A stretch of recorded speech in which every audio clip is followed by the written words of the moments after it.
इस कार्यक्रम के पुण्यार्जक हैं माता पिता श्रीमान रूपचंद जी जैन, श्रीमती कमला जैन, दिनेश जैन, रेखा जैन, दिवेश जैन, दिशा जैन, गंगवाल परिवार, प्रवासी मुंबई, निवासी ब्यावर।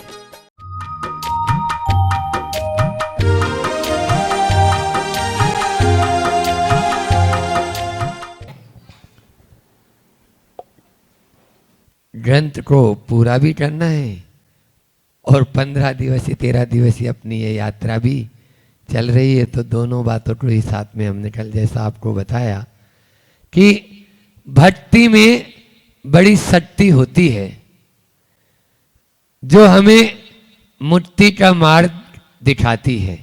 बस वह भक्ति सच्ची होनी चाहिए, झूठी झूठी या उसे वाली नहीं। एक बार ऐसा था कि एक व्यक्ति था, भगवान 1 करोड़ की लॉटरी खुल जाए, भगवान 1 करोड़ की लॉटरी खुल जाए, भगवान 1 करोड़ की लॉटरी खुल जाए। रोज भगवान के चरणों में वो प्रार्थना करता। एक दिन भगवान प्रकट हो गए। वो सोचा आज तो लॉटरी खुलना ही है, लेकिन भगवान आए और एक चांटा मारा उसको। बोले हमारी लॉटरी खुलने वाली तेरी ये क्या हुआ? बोले बेवकूफ, तू बार बार बोल रहा है कि भगवान 1 करोड़ की लॉटरी खुल जाए, 1 करोड़ की लॉटरी खुल जाए। पहले टिकट तो बता, तुमने टिकट खरीदा ही नहीं और लॉटरी खुलवाना चाह रहा है तो कहां से होगा? बस जिस प्रकार से बिना टिकट के लॉटरी नहीं खुल सकती, उसी प्रकार से बिना भक्ति के कभी भी मुक्ति का द्वार खुल नहीं सकता। यदि मुक्ति का द्वार खोलना चाहते हो तो आपको टिकट तो खरीदना होगा। और टिकट क्या? वो है भक्ति। यह आप लोग पूजा में पढ़ते हैं ना, यह भव समुद्र अपार तारण के निमित्त सुविधि ठई, अति दृढ़ परम पावन यथारथ भक्ति भरे नोटा मही। इस पार से उस पार जाने के लिए भक्ति रूपी नोटा ही ऐसी नोटा है जो आपको उस पार लगा देगी। इसलिए प्रभु की भक्ति कहते हैं कि जो कर्म ध्यान की विशुद्धि से भी नहीं जा पाते, वो भक्ति की विशुद्धि से चले जाते। समझ में आया? हाँ, भक्ति जिनेंद्र भगवान की भक्ति के माध्यम से निधत्ति निकासी कर्म जिनको भोगना ही पड़ता है, ऐसे भी कर्म भक्ति के माध्यम से तार तार हो जाते हैं, जीर्ण शीर्ण हो जाते हैं। अभी आप लोगों ने बहुत ही भक्ति, आज महिला मंडल एलोरा वालों का नंबर था, तो यह आज शांतिनाथ महामंडल विधान किया। और उस शांतिनाथ भगवान महामंडल विधान में भी जो 64 अर्घ आपने चढ़ाए, तो आज हम वही लेना चाह रहे थे कि पूजा तो आप लोग करते हो, विधान तो आप लोग करते हो, लेकिन एक एक दिन, क्योंकि एक दिन में तो हो नहीं पाएगा, तो आज पूजा क्या है समझ में आया? पूजा अपन करते तो हैं, लेकिन वो क्या है? तो पूजा का नाम, वहां पर जिनसेन स्वामी ने धौला जी में पूछा, का नाम अर्चना? अर्चना किसका नाम है? पूजा क्या है? आराधना क्या है? भक्ति क्या है? तब वो कहते हैं भाव विशुद्धि अनुराग है नाम अर्चना। भाव विशुद्धि से भरकर प्रभु के चरणों में अर्पित हो जाना, यही पूजा है। बस भाव विशुद्धि होना चाहिए। ऐसा नहीं इस थाली का इस थाली में चढ़ा दिया, ये पूजा नहीं होगा। हाँ, अष्ट द्रव्य तो है, लेकिन द्रव्य का आलंबन किस लिए? भावस्य शुद्धि मदि जंतु कामे, और अधिक वृद्धि को प्राप्त हो, इसके लिए दिया गया ये द्रव्य। समझ आ रहा है? द्रव्य का आलंबन भावों की विशुद्धि के लिए है। यदि द्रव्य का आलंबन लेने के लिए भी लेकर भी यदि भाव विशुद्धि नहीं कर पाए, तो फिर पूजा का क्या प्रयोजन होगा? आयोजन का प्रयोजन तो हमें ध्यान में ही रखना, और उसी भाव विशुद्धि के आधार पर कर्मों की निर्जरा होती है।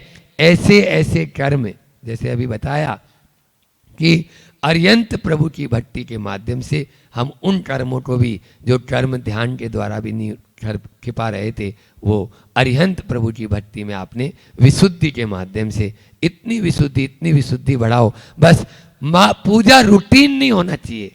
हम क्या करते हैं, पूजा तो करते हैं लेकिन वो हमारा रूटीन बन जाता है। आए फटाफट ये विधि ठाड़ो हो के और बिन जाने वा जान के रही टूट जो टोई, हो गया काम। अब क्या बोले, एक बार ऐसा ही था कि पूजा निर्वाण कांड चल रहा था। अब निर्वाण कांड में एक अम्मा ऊंचे स्वर में पढ़ रही थी, दो भले भद्र मुफ्त में गए।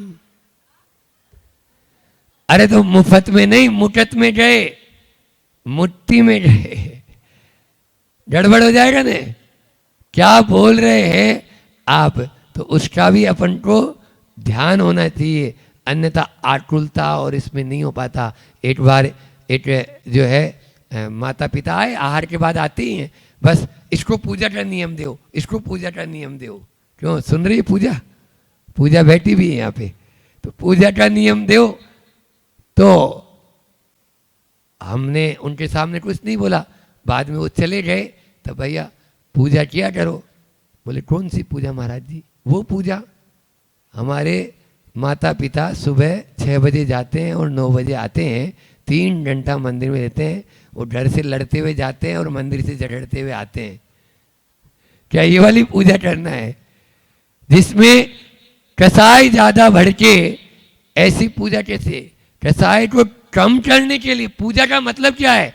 पू धातु जो है ना, पू का मतलब होता है डिक्शनरी में फटकारना, बुहारना, उड़ाना, अपने भीतर के दोष, दुर्बलता, दुर्गुणों को फटकार दो। जैसे आप लोग गेहूं वगैरह साफ करते हो ना, क्या बोलते हो उसको? हमारे उधर तो छाजला बोलते हैं, मारवाड़ी में छाजलो बोले भी नहीं, सूप।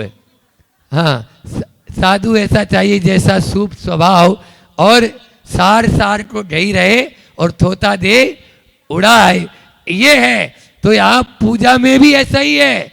पूजा का मतलब पू धातु जो है वो फटकारना, अच्छे को ग्रहण करना और बुरे को हटाना, ये सिखाती है हमको पूजा। और हम क्या करते हैं, केवल मात्र ये द्रव्य का यही बस, हाँ उसने किशमिश चढ़ाया तो हम जो है अब कल काजू लेके आएंगे, तो दिखाने के लिए नहीं, तरह तरह के द्रव्य दिखा कर धर्मी भी कहलाए हैं। ऐसा माता जी पूर्णमती जी ने विधान में भी आएगा, अभी आ ही रहे विधानों में। तो इस प्रकार से हमें इससे बचना चाहिए। इस पूजा को वैयावर्ती बताया आचार्य समंत भद्र स्वामी ने, यह भी वैयावर्ती के अंतर्गत लिया पूजा को रत्नगण श्रावकाचार्य में। और साथ में ही श्रावक के कितने कर्म होते? 6। कल शाम को पाठशाला में मैंने यही पढ़ाया था।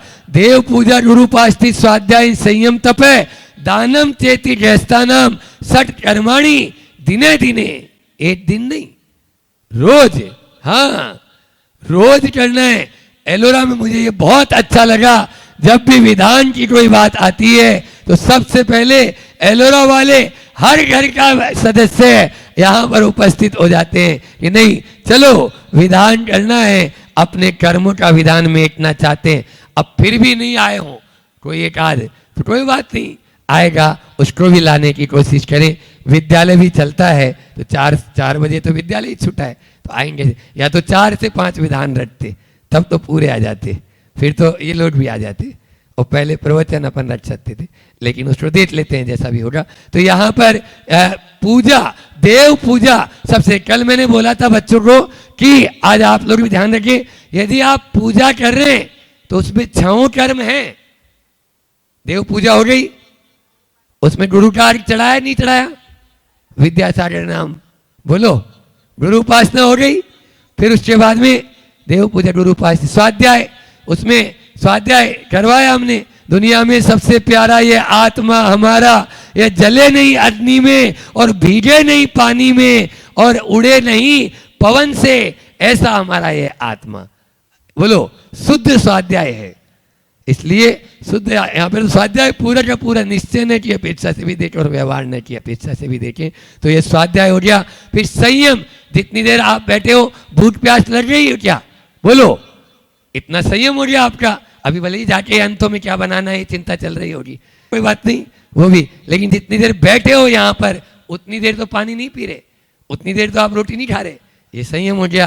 तब आप तब भी कर रहे हैं, कोई बैठ के कोई खड़ा होके, ये तपस्या हो गई है ना। ठाड़ा होके भी करते हैं, कोई बैठ के कर रहे हैं, तब घुटनों में दर्द है तो भी नीचे बैठ के कर रहे हैं, तो ये क्या हो गई तपस्या। तब के बाद में दान, आपने द्रव्य चढ़ाया, ये दान हो गया। बोलो, तो छाओ के छाओ यहाँ पर आपके पूजा के माध्यम से, आज पूजा क्या मैंने ये बताया। एक कारिका अपन समाधि तंत्र की भी ले लेते हैं, आप लोग भी निकाल लें। इसमें भी समाधि तंत्र में अपनी बात चल रही थी। 58 और 59 नंबर की कारिका मैंने विगत दिन में यहाँ पर जब मैं पहाड़ से आया उसके बाद में रखी थी कि 58 नंबर की कारिका में कि मूर्ख प्राणी समझता नहीं और जो बताने पर भी नहीं समझता, वो क्या है बोलो ना। मूर्ख प्राणी समझेगा नहीं और बताने पर भी समझ नहीं पा रहे। हम बोल रहे हैं छोड़ दो घर, एलोरा वालों चलो साथ में, कहाँ यहां से हम झंझट में पड़े, रोज वही लूण तेल लकड़ी तीनों में, तो बताने पर भी नहीं फिर समझाने का फायदा क्या, क्यों समझा रहा है, तुम किसको समझा रहा है, ये हम अपने आप में बोल रहे हैं, आपको नहीं बोल रहे। फिर अगली कारिका में कहा कि जिसे समझाने की तू इच्छा रखता है वह मैं नहीं हूं, जिसे समझाने की तू इच्छा कर रहा है वो मैं नहीं हूं, और जो मैं हूं वो मैं समझा नहीं सकता, फिर समझाने का परिश्रम क्यों करूं। जो मैं हूं वो समझा नहीं सकता, और जो आपको समझा रहा हूं वो मैं हूं नहीं, फिर समझाने का परिश्रम क्यों। ऐसा यह कहते हैं सगर चक्रवर्ती के कितने बेटे थे बोलो, 923, और 923 गूंगे बहरे। आप लोग कल्पना तो करो, क्या चक्रवर्ती के बेटे गूंगे बहरे होंगे? लेकिन वो बोले नहीं, क्योंकि कौन सुनेगा किसको सुनाए, इसीलिए चुप रहते हैं। वही बात आएगी, कौन सुनेगा किसको सुनाए, इसलिए भैया अवधि ज्ञानी धारी थे, बोले ही नहीं। और जैसे बस समय हुआ, 8 वर्ष अंतर मूर्ख के हुए और सबने जाके दीक्षा ले ली, एक साथ 923 पुत्र निकल गए। बोलो, ये है, क्योंकि किसको सुनाना, कौन को सुनाना, ये है। हमारे गुरुदेव भी कहते हैं कि बस कर्तव्य करते चले जाओ, कर्तृत्व बुद्धि मत रखो। आज 60वीं कारिका में उसी बात को और आगे बढ़ा रहे हैं कि यदि आप सविकल्प अवस्था से निर्विकल्प अवस्था की ओर जाना चाहते हो तो क्या करें, आचार्य पूज्यपाद स्वयं बता रहे हैं। आप लोग भी पृष्ठ क्रमांक 96 नंबर पर निकाल। बहिस्तुष्यति मूढ़ात्मा पीत ज्योतिरंतरे, तुष्यत्यंत प्रबुदात्मा बहिर्व्यावृत को तुटे। बहुत सुंदर कारिका, आचार्य पूज्यपाद स्वामी बहुत ही अच्छी कारिका यहां पर कह रहे हैं कि बही तुष्यति, यानी बाहर में ही संतोष को धारण करता है। कौन? मूढ़ात्मा। मूढ़ात्मा कौन? बहिरात्मा। बहिरात्मा कौन? मूर्ख। मूर्ख कौन? अज्ञानी। समझाया? अज्ञानी ये विशेषण है, मिथ्या दृष्टि भी बोले तो कोई बात नहीं, लेकिन यहां पर जो आत्मा से बाहर है वो सब मूढ़ है। जो आत्मा से बाहर है वो सब मूढ़ है, क्योंकि शरीर पर दृष्टि है या सामने वाले पर दृष्टि है, ये मूढ़ है। उनको संबोधन करते हुए कहते हैं वह बाहर में ही तुष्ट होता है। पीहित ज्योति, जिसकी ज्ञान ज्योति, पीहित यानी ढकी हुई, ज्ञान ज्योति ढकी हुई है, अंतर ज्योति ढकी हुई है, अंतरंग में जिसके अभी उजाला नहीं हुआ वह बाहर के विषयों में ही संतोष को धारण करते हैं। और क्या दूसरा है? प्रबुद्ध आत्मा, जो ज्ञानी है, जो स्वसंवेदन करता है, जो द्रव्य दृष्टि रखता है, ऐसा आत्मा में वह लीन प्रबुद्ध आत्मा, जिसकी आत्मा कैसी है, वह ज्ञान की ज्योति प्रकट हो चुकी है, वह बही बाह्य विषयों में व्यावृत कौतुक है, उत्सुकता से रहित हो अंतः अपने आत्मा में तुष्यंति संतुष्ट होता है। बहुत अच्छा अर्थ कि जो मूढ़ात्मा है वो बाहर के दृश्यों को देखने में बहुत आनंदित होता है, और जो अंतर आत्मा है, जो प्रबुद्ध आत्मा है, वह अपनी आत्मा में ही लीन रहकर बाहर के किसी भी विषय में कौतुक दृष्टि नहीं रखता।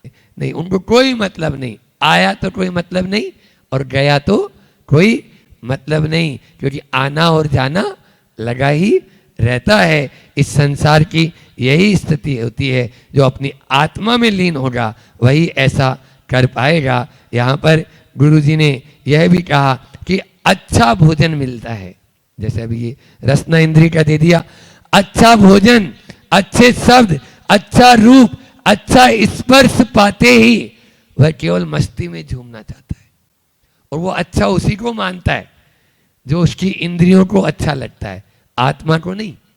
समझ में आ रहा है?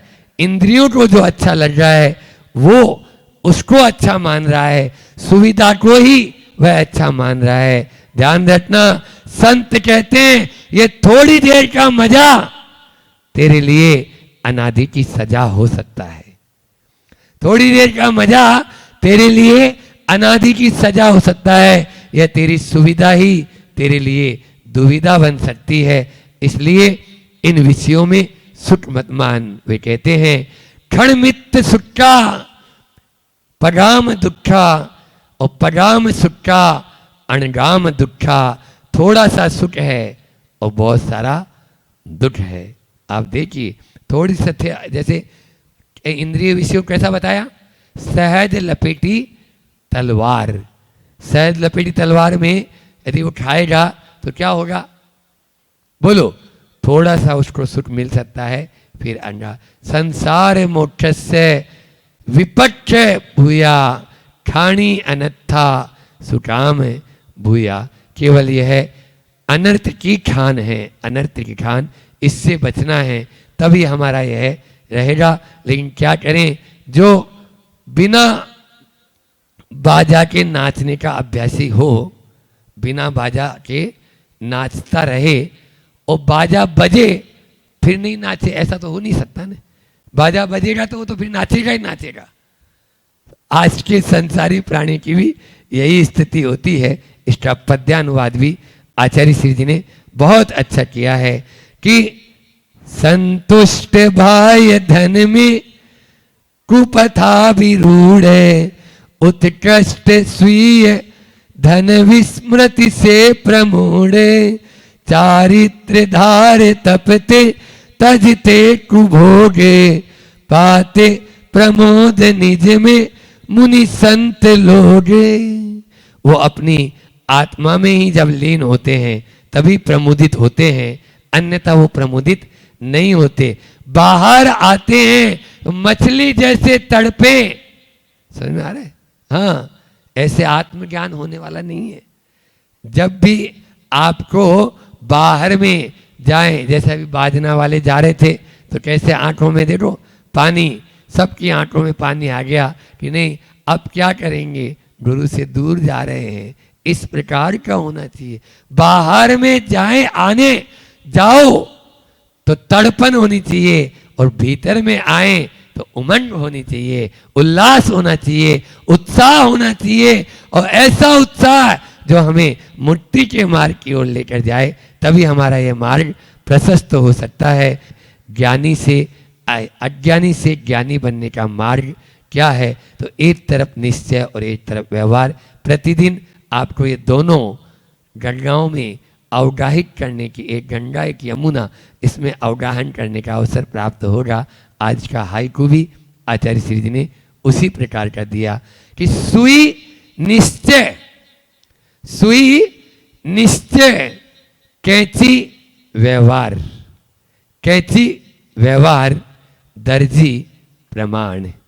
दर्जी प्रमाण, फिर से बोलता हूं, सुई निश्चय कैंची व्यवहार है, दर्जी प्रमाण।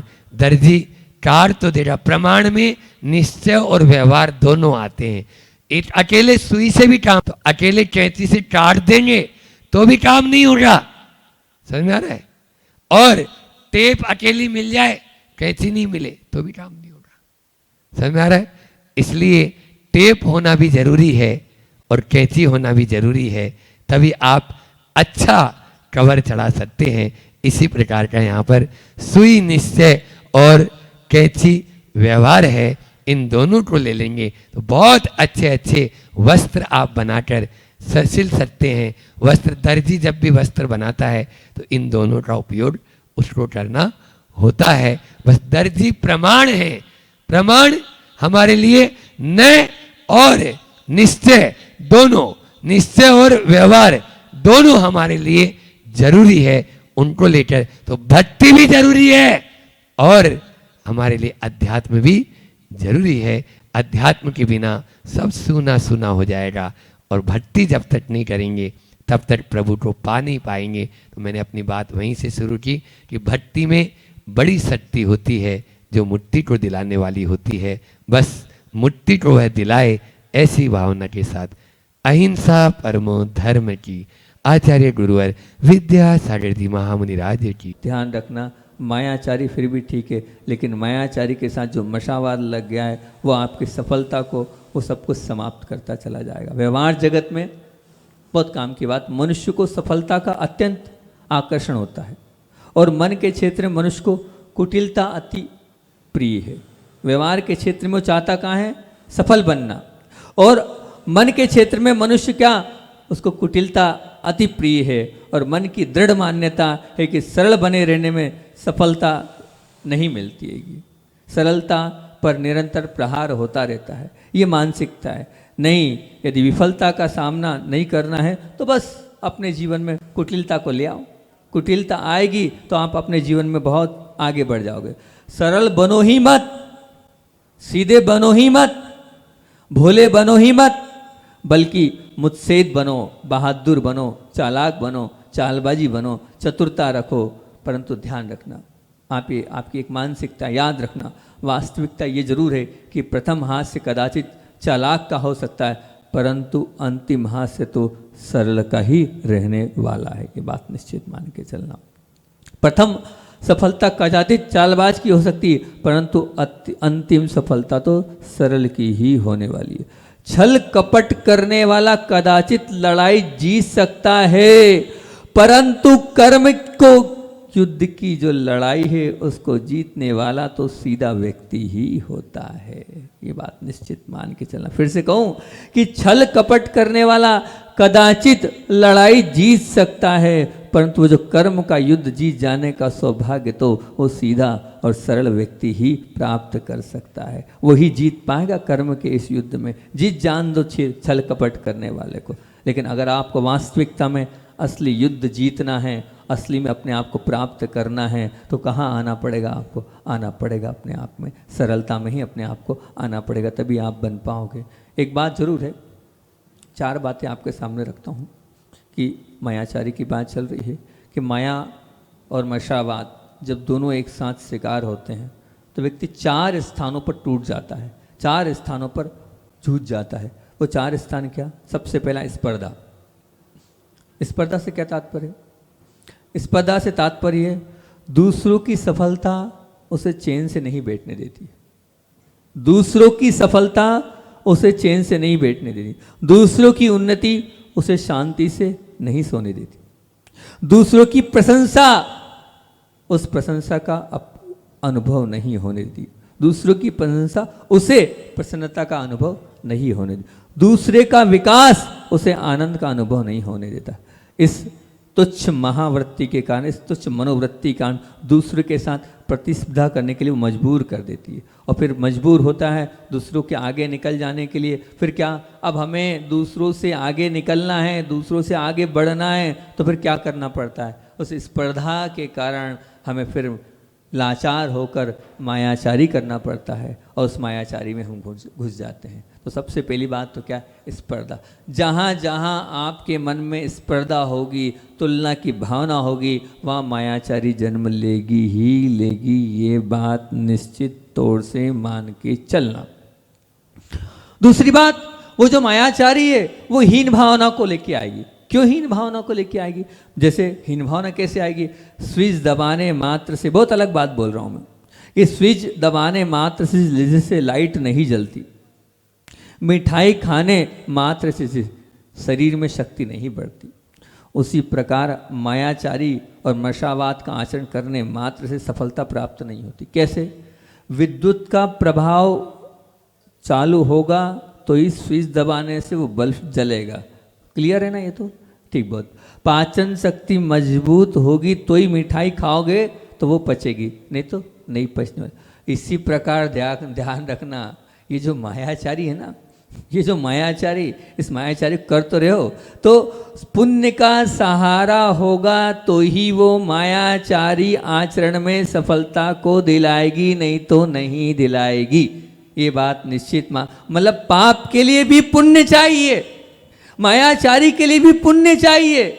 बिना पुण्य के मायाचारी भी नहीं कर सकते हो। मायाचारी आपकी पकड़ में आ जाएगी। मतलब वास्तविकता में पुण्य का सहारा ही माया मशा को आचरण को सफलता दिलाने वाला है। वास्तविकता यही है कि हम किसी भी क्षण पारा हाथ से छूट सकता है तो पुण्य कर्म किसी भी क्षण हमारे साथ से जा सकता है। इसका अर्थ यही है कि माया और मशा का मन मतलब हमें हीन भावना को ले आता है। क्यों हीन भावना को ले आता है? क्योंकि हमने किया तो लेकिन नहीं हुआ। परिणाम ये होता है कि मायाचारी की भरमार में भी, उस भरमार में मन क्या हो जाता है? हताश हो जाता है।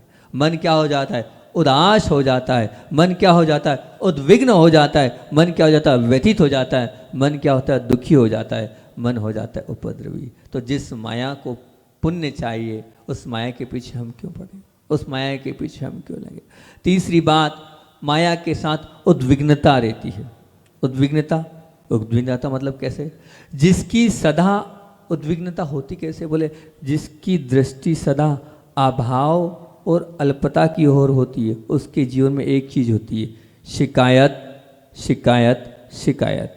और शिकायत होती है, वहाँ उद्विग्नता के अलावा और कुछ नहीं होता है। क्या बोल रहा हूँ? जिसकी दृष्टि हमेशा अभाव और अल्पता की ओर होती है, उसके जीवन में हमेशा शिकायत, शिकायत होती है। और जहाँ शिकायत होती है वहाँ उद्विग्नता होती है। आयु स्पष्ट कर रहा हूँ कैसे? मेरे पास गाड़ी नहीं, ये पहली शिकायत। अब मेरे पास गाड़ी है परंतु नई गाड़ी नहीं, ये दूसरी शिकायत। मेरे पास गाड़ी है, नई गाड़ी है, परंतु पड़ोसी के पास जैसी है वैसी नहीं, ये तीसरी शिकायत। ये तीसरी शिकायत। ये इस अभाव की ओर ही दृष्टि जहाँ केंद्रित होगी वहाँ उद्विग्नता आएगी। और वो उद्विग्नता ये मान के चलना आपके जीवन में आपको कष्ट में ही डालती चले जाएगी। बस आपकी वो शिकायत, वो अभाव, वो अल्पता में मायाचारी कर। मान लीजिए किसी ने, मुझे विवाह की आमंत्रण पत्रिका तो मिली पर जो दूल्हराज थे उनके पिता ने फ़ोन नहीं किया, उनने नहीं किया तो मैं क्या जाऊँ। ये अभाव, ये शिकायत। उधारी वसूल करने गए 90 लाख तो आगे पर 10 लाख नहीं आए, ये क्या है? ये शिकायत। सत्कार्य के लिए मेरी प्रशंसा तो की गई पर जिस प्रकार से बोलना चाहिए माइक पर मेरा नाम वैसा नहीं बोला, ये शिकायत बड़ी। ये अल्पता केंद्रित दृष्टि जहाँ जहाँ होती है वहाँ उद्विग्नता आएगी। ये बात आप निश्चित रूप से मान के चलना। जिसे अभाव खटकता है, अल्पता चुपती है, उसे माया का आश्रय लेना पड़ता है। जिसे अभाव खटकता है, एकदम अलग से चिंतन किया है आज हमने, अलग बात बोल रहा हूँ आज मैं। जिसे अभाव खटकता है, जिसे अल्पता चुपती है, उसे मायाचारी का और मशा का, झूठ का आश्रय लेना पड़ता है। उसी को छल कपट और षड्यंत्र करने पड़ते हैं। इसलिए हमें क्या करना है? अभाव को अपने जीवन में नहीं लाना है, तो मायाचारी अपने आप निकलती चले जाएगी, बिल्कुल निकलती चली जाएगी। पर कहते हैं ना, उस हाथी के जो दांत होते हैं दिखाने के अलग होते हैं और चबाने के अलग होते हैं। हमारी तपस्वी ने कल उदाहरण दिया था हमारी क्लास में कल, है ना, कि मायाचारी पे ये उदाहरण दिया था उसने, दिखाने के अलग होते हैं, वो चरितार्थ होती है। तो ध्यान रखना, हम क्या उद्विग्न नहीं होना चाहते हैं, तो अभाव और अल्पता की ओर नहीं आना है। अभाव और अल्पता हमें नीचे की ओर ले जाती। चौथा, क्लेश। क्लेश, हाँ बिल्कुल। अब जब आप चाहते हो कि इंद्रधनुष का सर्जन करना है, तो क्या बताओ, आसमान में आपकी इच्छा से क्या वो इंद्रधनुष बन सकता है? आप चाहते हो इतनी देर तक रहे, क्या वो इंद्रधनुष इतनी देर तक रह सकता है? आप उसके आग्रही बन जाते हैं तो क्लेश के अलावा कुछ हाथ नहीं आने वाला। वो आपके हाथ में नहीं इंद्रधनुष।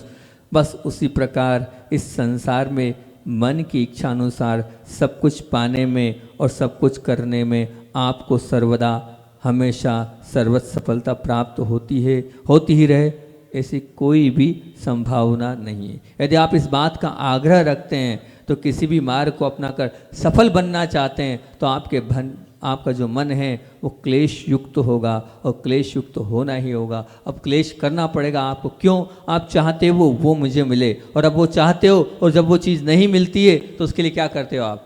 बताओ क्या करते हो? वही मायाचारी करते हो, वही कुटिलता करते हो, वही मन खराब करते हो, और लग जाते हो, और फिर क्लेश से जाते हो।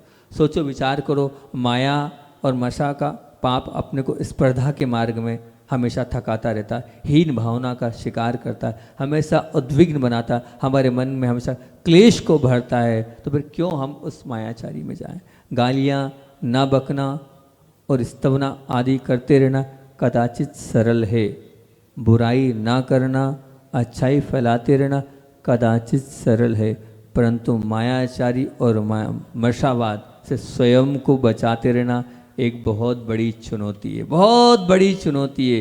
ये बहुत कम लोग होते हैं जो मायाचारी से रहित होते हैं। बिल्कुल, अगर आप अपने आप को इस जगत से तुलना करें तो आप हर व्यक्ति के अंदर ये मायाचारी बड़ी, हर व्यक्ति को परम पद का भोक्ता बनना है, सबको बनना है, बिल्कुल बनना है। एक और इसमें बात बोलता हूँ कि मनुष्य को मनुष्य के चोले में राक्षस बना देने वाला अगर कोई खतरनाक हथियार कोई है तो वह क्रोध। मनुष्य को परमात्मा तक ना पहुंचने देने वाली कोई बड़ी दीवार है तो वह मान। और प्रबल पुरुषार्थ करके अर्जित किए मनुष्य को अनेकानेक जो गुण हैं उसको भस्मीभूत कर देने वाला कोई दावानल है तो वह लोभ। ठीक है ना? पर मनुष्य को अपने ही स्वजनों से, अपने ही मित्रों से विश्वास पात्र न बनने देने वाला अगर कोई विष लाता है तो वह है मायाचारी। अपने ही वाले अपने टूट जाते हैं और इस माया के कारण। तो इस माया को हमें स्वयं से दूर रखना है, और दूर तो रखना ही है, साथ में इतना जरूर है कि इस पाप और इस दुष्परिणाम को आप देखते हुए कम से कम इतनी आज कमिटमेंट कर दो, ज़्यादा नहीं। क्योंकि देखो, चारों चीज़ लगी हुई है, क्रोध भी लगा है, मान भी लगी, माया भी लगी, लोभ भी, सबके साथ लगा हुआ है। लेकिन मैं इतनी सी बात आप लोगों से बोल रहा हूँ और इतनी सी बात आप लोगों के बीच में कर रहा हूँ, आप इतना कमिटमेंट आज कर दे। कम से कम यहाँ जितने लोग बैठे हैं, अगर वास्तविकता में आज आप आर्जव धर्म को सार्थक करना चाहते हैं, आर्जव धर्म को करना, मैं वही बात बोलता हूँ जो हो सकती है। जो नहीं हो सकती उस बात पर मैं कोई कमिटमेंट करता भी नहीं हूँ और कोई बात करता भी नहीं हूँ, और मुझे करना भी नहीं चाहिए। जब मैं नहीं कर पा रहा हूँ तो आपसे क्यों कहूँ? तो जो बात हो सकती है आज वो बात आप लोगों से प्रेषित कर रहा हूँ, वो आपको करना है, वो आपको करके उतनी मायाचारी आपको छोड़ना है। आपको यहाँ जितने लोग बैठे हैं उस चीज़ के लिए कायसर करना है, कटिबद्ध होना है कि हमें कहाँ मायाचारी नहीं करना है। कम से कम ये आप प्रॉमिस करो, धर्म स्थानों पर हम मायाचारी नहीं करेंगे। इतना तो कर सकते हो ना, इतना तो वाजिब है, ये तो हो सकता है ना। हम धर्म स्थानों पर मायाचारी नहीं करेंगे, हम धर्म आराधना के समय मायाचारी नहीं करेंगे, हम धर्म आराधना के समय मायाचारी नहीं करेंगे, और हम धर्मी जनों के साथ कम से कम मायाचारी नहीं करेंगे, है ना। कहाँ कहाँ बोल रहा हूँ? धर्म स्थान पर, जो धर्म स्थान है वहाँ पर, धर्म आराधना के समय पर, जब हम धर्म आराधना कर रहे हैं उस समय पर, और धर्मी जनों के साथ, जो धर्मात्मा व्यक्ति है उसमें। अब धर्मात्मा में सब आ गए, आपके सधर्मी भी आ गए और गुरु भी आ गए। इनके साथ मायाचारी मत करना। बाकी तो करो, दुकान में करना है, पत्नी के साथ करना, बच्चे के साथ करना, मैं कितने ही प्रवचन दे लूँगा तब भी आप अपनी वो मायाचारी नहीं छोड़ोगे, वो कर्म की देन है। लेकिन यहाँ इन चीज़ों को तो आप सुधार सकते हो, इसमें तो आप अवेयरनेस कर सकते हो कि हाँ महाराज जी इतना कर लेंगे, बस इतना कर लो, आज का इस धर्म मनाना सार्थक हो जाएगा। आपको अपने मुख से आज बोलना है, बोलो धर्म स्थानों पर कभी मायाचारी करोगे? धर्म स्थान पर कभी मायाचारी मत करना। धर्म आराधना के समय पर कभी मायाचारी मत करना। धर्म आराधना में कभी मायाचारी नहीं कि मैं दिखावे के लिए उपवास कर रहा हूँ, मैं दिखावे के लिए तप कर रहा हूँ, मैं दिखावे के लिए नमोस्तु कर रहा हूँ, मैं दिखावे के लिए माला फेर रहा हूँ, मैं दिखावे के लिए ध्यान कर रहा हूँ, बिल्कुल नहीं। धर्म आराधना के समय में मायाचारी मत करना।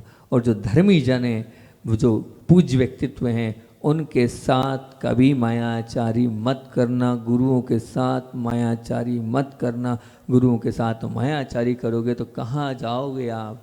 विचार करना, कहाँ जाना। 2 सूत्र आते हैं मायाचारी के लिए। तिर्यंच गति का कारण क्या?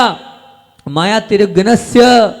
आपको अगर नहीं बनना है, मायाचारी नहीं करना है, तो ध्यान रखना। अभी हाल क्षमा सागर जी की वो जो बुक पढ़ रहे थे, उसमें ये पाया कि भैया सब त्रियंच गति में भी जो सुअर होता है ना, सुअर सबसे ऐसी वो पर्याय है सुअर। उस सुअर जो पर्याय है वो कोई भी उसको छूना पसंद नहीं करता, कोई भी पास आना नहीं पसंद करता, कोई भी उसके निकट जाना नहीं पसंद करता। आखिर कौन सा पाप किया होगा? तो एक बहुत अच्छा ग्रंथ है फलकत्रयी करके एक ग्रंथ हैगा, उसमें कौन से कार्य से क्या बनता है, इतनी अच्छी बात उसमें लिखी है। तो उसमें ये लिखा हैगा कि कौन आखिर ऐसा कौन सा पाप है जिसे सुअर बनते हैं? बोले जो गुरुओं के साथ मायाचारी करता है वो जो है वो सुअर पर्याय में उत्पन्न होता है। विचार करना, त्रियंश तो बनना है, मायाचारी सब अलग अलग क्वालिटी की। आप गुरुओं के साथ मायाचारी मत करना, आप धर्म स्थानों पर मायाचारी मत करना, आप धर्म आराधना के समय मायाचारी मत करना, नहीं तो आपको ऐसी पर्याय में जाना पड़ेगा कि कोई आपको पसंद भी नहीं करेगा, कोई आपको घर में भी नहीं घुसने देगा। ऐसी पर्याय में नहीं जाना है तो बस आज इतना ही करना है, हमें 3 स्थानों पर मायाचारी नहीं करना है, नहीं करना है, नहीं करना है। क्योंकि याद रखना, एक सूत्र और हम बताते हैं नाम कर्म का, योग वक्रता भी संवाद जो शुभ नाम से। मतलब क्या, हम अगर शुभ अच्छा दिखना चाहते हैं, अच्छा बोलना चाहते हैं, हम अगर मान लीजिए स्वस्थ रहना चाहते हैं, तो क्या करना है? योग वक्रता, बस मन वचन काय की कुटिलता नहीं हो, तो निश्चित तौर से सब कुछ अच्छा होता चला जाएगा। आज जो धर्म अगर बनाना है तो बस आज इतना ही हम कह रहे हैं कि हम धर्म स्थलों पर और धार्मिक गुरुओं पर और धर्म स्थानों पर हम और धर्म आराधना के समय में हम क्या करेंगे? हम अपने मन को पवित्र रखेंगे, उनके साथ मायाचारी 3 काल में भी नहीं करेंगे, कभी नहीं करेंगे। इतना आप वचन सब लोग दे रहे हैं, इतना वचन मनाना सार्थक हो जाएगा आज का दिन, पक्का? हाथ उठा लो। बहुत अच्छा, बहुत अच्छी, बहुत बढ़िया बात है। तो आज का ये धर्म मनाना हमारा सार्थक हो गया। आचार्य भगवान का संस्मरण सुनाकर बात को विराम देता हूँ। छोटी सी बात बोलकर समय अपना हो गया आएगा। आचार्य भगवान जो है बचपन से ही स्वावलंबी थे, बचपन से ही स्वावलंबी थे। आपको स्वावलंबी का बताता हूँ। जब वो कक्षा 7वीं में थे, सुनना, हमारे प्रधान अध्यापक महोदय बैठे हैं, उनके लिए बोल रहे हैं कि जब वो कक्षा 7वीं में थे, तो कक्षा 7वीं में थे तो कक्षा 7वीं में उन्होंने सूत काटना सीखा। सूत काटने के साथ साथ उन्होंने हथकरघा चलाना सीखा। हथकरघा चलाते थे और स्वयं टोपी बनाई उन्होंने, टावेल बनाया उन्होंने, और चड्डी मतलब जो कपड़े आते वो उन्होंने बनाए। और बनाने के बाद अपने पिताजी की जो है टोपी उन्होंने अपने हाथ से बनाकर 7वीं कक्षा में उनको भेंट दी थी। जब पिताजी ने कहा इतनी मेहनत क्यों करता है, तो बोले इतनी मेहनत क्या करना चाहिए, खुद की चीज़ खुद से तैयार करते आना चाहिए। हमारा जीवन स्वावलंबी होना चाहिए, हम दूसरों पर क्यों आधारित हों, हमारी चीज़ें हमें बनाना आना चाहिए। ऐसा स्वावलंबी वाला जीवन बचपन से आचार्य श्री जी का था। 7वीं कक्षा में उन्होंने टोपी भी बना ली थी, मतलब कपड़ा बुन भी लिया था, धागा भी बना लिया था और भेंट भी कर दिया था अपने पिताजी को। तो ये संस्कार इनमें भी आई, इसी भावना से। बोलिए आचार्य भगवान विद्यासागर जी महामुनि राज की।